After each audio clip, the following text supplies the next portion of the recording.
አዲስ አድርገኝ ዛሬ ማሮጌ ነኝ ካልና ተግባሬ ስማማው ያለኝ አብረው ተፈጠሩ።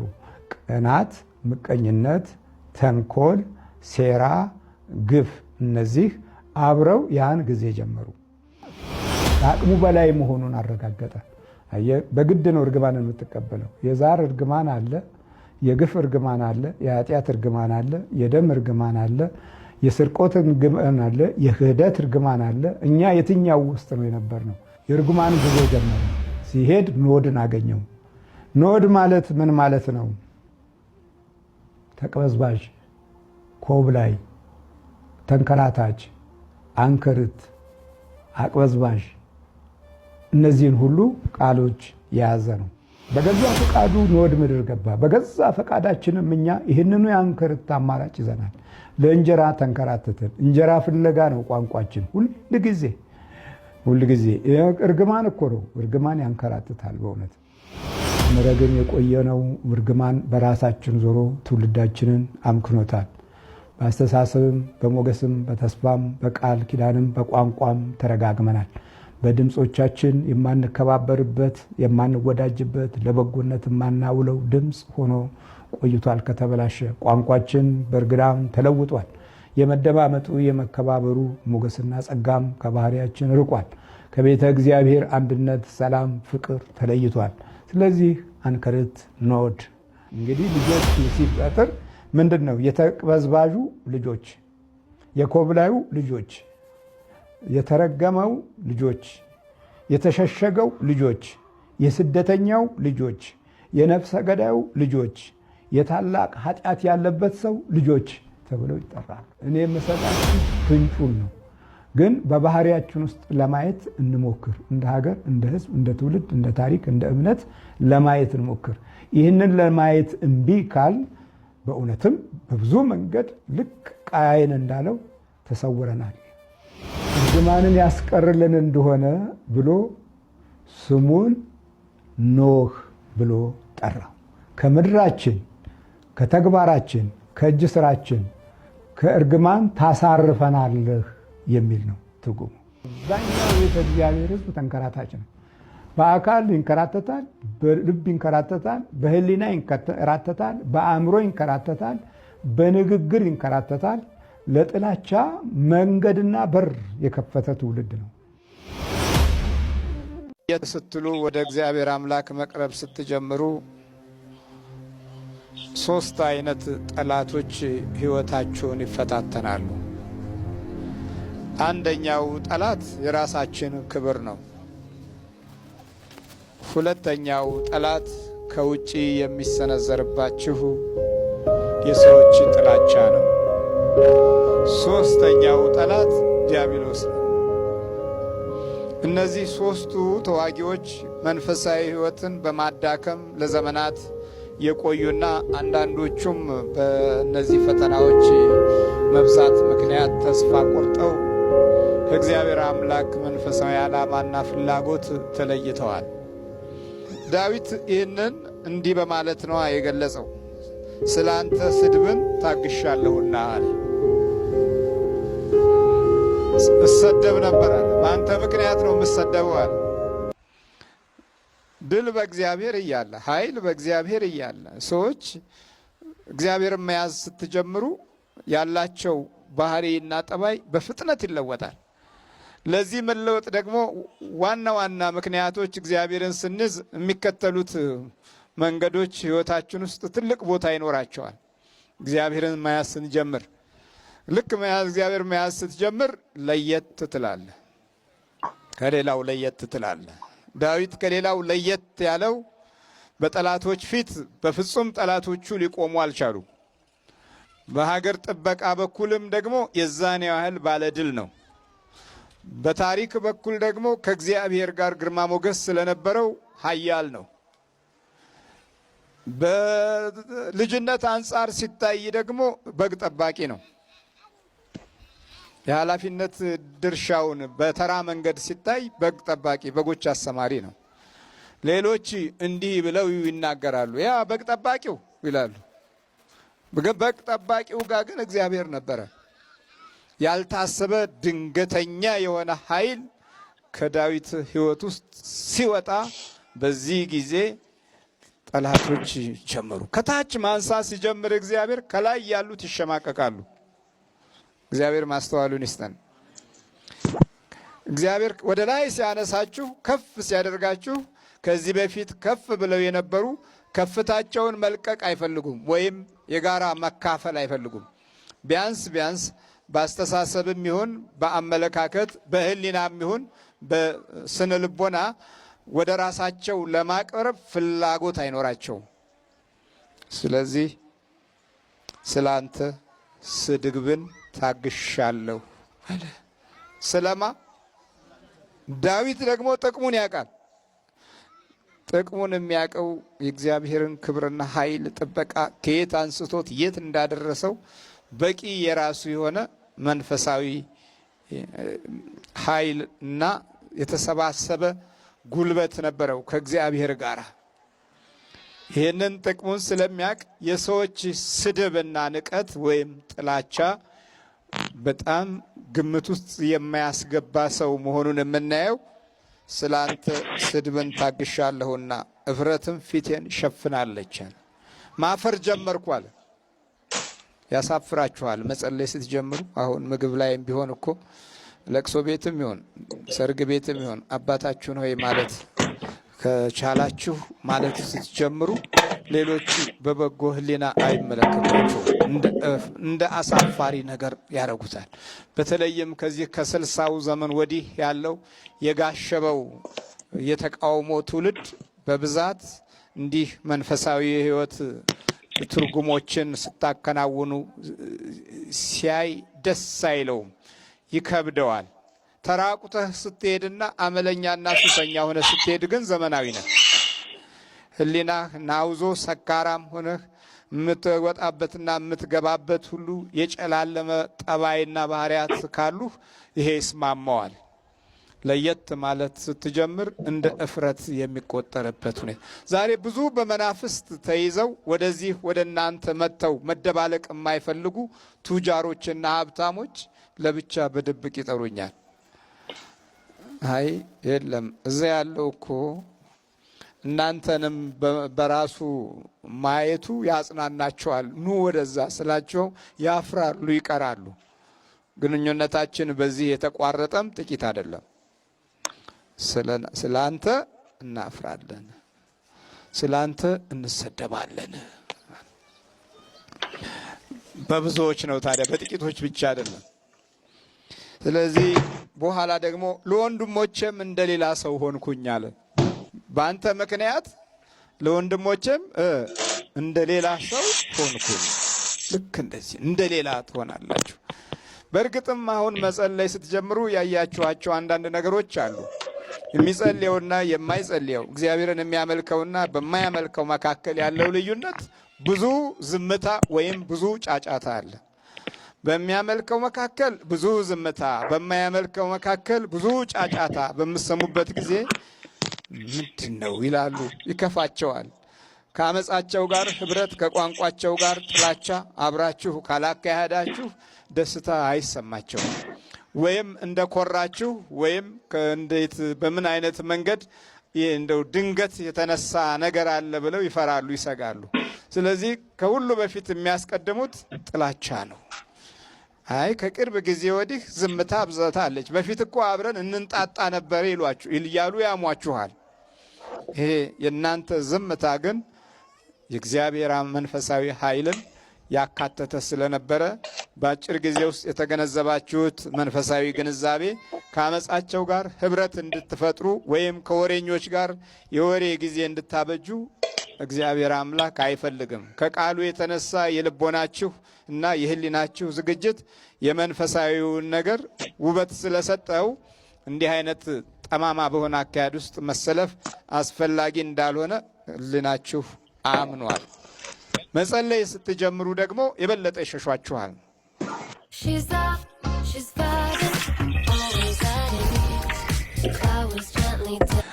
አብራችሁ ጀምራችሁ በሚጸልየው ገበያ ነው ወይ? እና ታዲያ ገበያ መጣ? አላመጣም። ልገለው ልገለው ነው እንዴ? ለገበያ እኮ ነው የገመጣኸው። ለገበያ ገብተህ መግደል? ስማ፣ አጋንንት ነው ሰይጣን ነው? ሰይጣን ነው። እስቲ ይሄኛው ምንድን ነው? ይሄኛው ነው ገበያ? ይሄኛው ነው ገበያ እኮ። ምን ተብለህ ነው የገባኸው? ወስደው ነቀሱኝ እንጂ ወስደው እኮ። ለምን ተብሎ ነው? ለገበያ ለሰው መሳቢያ ብለው ወስደው ለሶስት ሰው ነው ወስደው ብር ሰጥተው ለሰው መሳቢያ። ታዲያ ይሄ ምንድን ነው? እሱ በመርፌ ነው የተቀጠቁኝ። በመርፌ እዚህ ጋር እስቲ ይሄኛው ደግሞ ምንድን ነው? አንድ ቀን ነው ሁለቱም አንድ ላይ ነው የነቀሱኝ። ሁለቱም አንተ ራስህ ሄደህ አይደል? እኔ እነሱ ናቸው ይዞኝ የሄዱት። እንደዚህ ያለ ብለው አለ ብለው ነው። እኔ አላውቅም። አትከስርም፣ ገበያ በገበያ ትሆናለህ፣ ትርፍ በትርፍ ትሆናለህ ብለው አባዬ። ከዛ በኋላ ግን ባዶ ሆንኩ። ጭራሽ ባዶ። ስንት ብር ከፈላችሁ? 300 ብር። ርካሽ ነው ደግሞ አባዬ። ተሰቃየሁ። አጠፋ። ስንት ብር አስጠፋ? በ18 ቀን 5 ሺህ ብር። አተርፍ ባያጉዳይ አትልም? እንዴት አለ? ስማ፣ ለምን አስጠፋው? አንተ ሰይጣን አስማም፣ በኢየሱስ ክርስቶስ ስም በኢየሱስ ክርስቶስ ተይዣለሁ። በወላዲተ አምላክ ስም ተይዣለሁ። ትለቀዋለህ? እለቃለሁ። እሺ፣ በድንግል ማርያም ስም አይ፣ በደንብ ጥራ እንጂ። በድንግል ማርያም ስም እናገራለሁ። ለገበያ ተብለህ ነው የገባኸው? ለገበያ ተብዬ ነው የገባሁት። ሰይጣን አጋንንት? ሰይጣን ነኝ። ሰይጣን። ስንት ናችሁ? ብዛታችሁ ስንት ነው? 10። አዎ፣ የገበያ ነው። ገበያ። ታዲያ ገንዘቡን አጠፋው እኮ እንኳን ለገበያ ልሰጠው። ለምን? በኮን እንዲሆን ነው። በኮን እንዲሆን። አሁን ለቀህ ትሄዳለህ? እሄዳለሁ። በንቅሳት ነው የገባው? አዎ፣ በንቅሳት። ታዲያ ሰጪ ከሆንክ ለምን አልሰጠህም? እንዲጠፋ ነው፣ እንዲያጠፋ ብኩን እንዲሆን ነው እንጂ በቃ አውቄ ነው ብኩን እንዲሆን ነው። ብኩን እንዲሆን ጭራሽ። አዎ፣ በ300 ብር። እስቲ የቱ ጋር ነው ንቅሳቱ? እስቲ እቺ የቷ? እቺ ቀኙን ነው ግራውን ነው? ሁለቱም ቀኙ። ምን ምክሩ ምን የሚመስል ነበረ? ታተርፋለህ ነው? ገበያ ያመጣል ነው? ገበያ እኔ ታክሲ አለኝ፣ ገበያ ያስባል፣ ግድ የለም ብለውኝ እዛ ስሳለም ያገኙኝ። የት? ወሰርቢ መድኃኒዓለም ወሰርቢ። ከዛ በኋላ እናንተ ገባችሁ። ገብታችሁ ምን አደረጋችሁ? ምንም በከን ነው በከን ግራ አጋባ ነው። ግራ አጋባችሁ ለገበያ ተብላችሁ? አውቃችሁ? እሱም ማመን እንደ ገበያ ያመጣል ብሎ? አታለን ነው ወሬ አታለን ነው። እኛ ገበያችን በሱ የተነሳ ነው አሉት። እዛ እናንተ ገባችሁና ጭራሽ አጠራቀመውን አጠፋችሁ። አጠፋነው። ስንት አጠፋችሁ? 5 ሺህ ብር በ18 ቀን ምንም ሳያረግ። ከባሰ ወደ ባሰ። አተርፍ ባያ ጉዳይ ማለት እኮ እንደዚህ ነው። ክፉ ሰይጣን አትራፊ አይደለም። ግን ምንድነው የሚያደርገው? አንዱን ነገር ዋናውን ነገር አጥፍቶ ብዙውን ነገር ደግሞ እንደገና መልሶ ማበላሸት ተግባሩ ነው። ስንት ናችሁ? 10። በንቅሳት እንዴት ገባችሁ? በደሙ ነው የገባችሁት ወይስ በመርፌው ነው? በመርፌው ደሙን አፈሰስን። በመርፌው? አዎ። ነቃሹ ላይ ያላችሁት ናቸው የገባችሁት? አዎ። ወይስ ያለ ነው? ነቃሹ ላይ ያለ ነው። ደብተራ ነው። ደብተራ። በስንት ብር? በ300 ብር። በ300 ብር። ስንት ብር አስጠፋችሁት? 5 ሺህ ብር።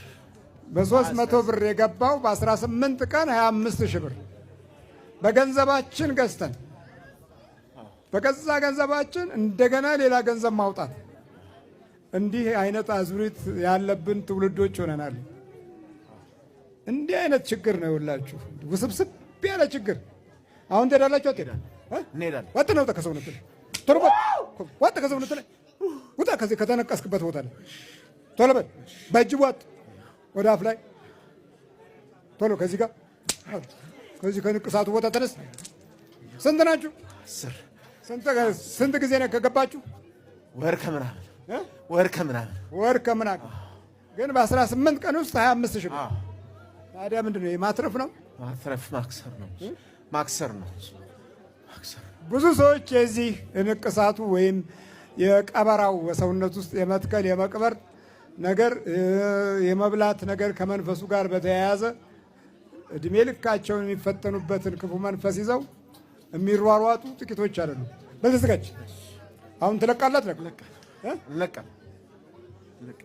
ቶሎ በል አፍላው በኢየሱስ ክርስቶስ ስም በወላዲተ አምላክ ስም በኪዳነ ምሕረት ስም በቅዱስ ሚካኤል ስም ለቀን ወደ ሲኦል እንገባለን። ቶሎ ሰባት ይጩ ነው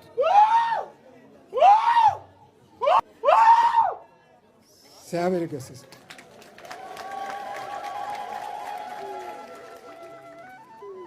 ዛሬ የሀገራችን ሕዝብ አንዴ ሜርኩሪ አንዴ ምን አንዴ የሚጨስ አንዴ ዶላር ይመረታል እየተባለ ስንቱ እብድ ሆኗል። በጣም የማውቀው ሰው በትልቅ ስራ ላይ ያለ አንድ ቀን የሚታጠብ ዶላር አለ ይጸልዩልኝ አለ። የሚገርም እኮ ነው። የሚታጠብ ነው አለ። ማን? ቴድሮስ አማት ውስጥ በደንብ አማት ምንድን ነው እሱ? ይሄ እጅህ ነቅሶኝ ነው። እዛ አርሴማ ስሳለም ተዋወቅንና ችግሬን ሳወራ ምን ብለህ አወራሃቸው? ተቸገርኩኝ አልኩኝ። ንብረት አለኝ ተቸገርኩኝ፣ ስራ እምቢ አለኝ፣ ብቸኛ እኮኝ ስል ምን ችግር የለም እኛ አለን እገሌን አስተዋውቃለሁ አሉኝ። በላይ መጡ። እሳቸው መጣ አስተዋወቅ። ጃኬት ያደረገ ሰው ነው፣ ቄስም አይመስልም። መስቀል አወጣ፣ ሰለመኝ፣ ያለውን ነገር ነገረኝ። እሺ ምናምን አልኩኝ። ከዛ በኋላ ሰላም መጣ። እንቅልፍ የለኝም። ነቀሱኝ። ስንት ሰዓት ነቀሱ? 8 ሰዓት አካባቢ። ጥቁር ነገር አለ፣ እሱን እየነከሩ ጥቁር ነገር አለ ከመርፌው ጋር እንደዚህ እያደረጉ መኪናውንም እንደዚህ ያደረጉልኝ። መኪናውም ተነቀሰ። እንደዚህ ወጋጓ በምን እንደው እንደሚወጋው ግራ ገብቶኝ ይሄ አሁን ነው የማውቀው። እሺ በቃ እንደዛ አደረጉኝ እና መኪናው ላይ የሆነ ጣም አመዳም የሚመስል ነገር አመድ ነገር በተኑ። መርፌ ምናምን አስቀምጠው ነበር። አንስቼው ጣልኩት። ጠበል ከዚህ ወሰድኩት ነበር። ጠበሉንም ተረጨው። ግን ሲነቅስ አልደማም? ደምቷል። አሞኛል። እየደማ ነበር። አሞኛል በጣም ስትነቀስ እየደማ እያመመህ ነው ስከቻን መሰለ። መሸወር ነው አባ። እና ግን እንዴት ነው ታዲያ እንደተባለው አተረፍክ? ኧረ ከሰርኩ። በስንት ቀን? በ18 ቀን። ብሩ በምን እንደጠፋ ማውቀው ነገር የለም። ግን መጠጥ እጠጣለሁ በፊት። አሁን እቺን እዚህ ከመጣሁ በኋላ መጠጥ ይቻላል። ጠጥቼ ደርሼም አላውቅም እዛ። ዛሬ ግን እንትን የሚያዞረው ልጅ አጫወትኩት። እንደዚህ ነቅሶኝ ምናምን አመመኝ። ትላንት አመመኝ፣ በጣም አመመኝ። እና ቅባ ቅዱስ ገዝቼ ነበር አፈሰስኩ። ያኔ ደግሞ አመመኝ ጭራሽ። ከዛ ብር ምን ያህል አጠፋ? 25 ሺህ ብር በ18 ቀን አጠፋ። ስለሆነ አንተ የፈለገው በረከት አይደል? ለምን አልመጣም ታዲያ? እኔ ማርያም ልጅ ነኝ፣ የእሷ ልጅ ነኝ እኮ። ያው ተነቀስኩ እኮ ተነቀስኩ። አይቀናኝም። የተጠራጠረው ግን የድንግል ልጅ ነኝ። አያሸንፉኝም። አታለውኝ ነበር፣ አያሸንፉኝም። እሱማ አያሸንፍም። እግዚአብሔር ይመስገን። ግን 25 ሺህ ብር በ300 ብር ገዛኸው? ተሳስቼ መስሎኝ ነው። እናቴን ሰው ላረጋት ብዬ ነበር። ከሚያረግ በላይ ንብረት አለኝ። እናቴን ከሚያረግ በላይ ልጅ ሞልጄ ቢሆን ለልጄ የሚተርፍ ንብረት አለኝ። በ300 ብር ግን ሸወዱ፣ አሰቃዩኝ። በጣም የሚገርም። በል በርታ። እንዲህ ለሚያስነቅሱና እንዲህ ችግር ውስጥ ለሚገቡ ምን መልእክት አለ? አትሳሳቱ፣ ያልፋል። እሷን ያዙ ነው። እመቤቴን ምንጊዜም አልቅሳችሁ ያዟት።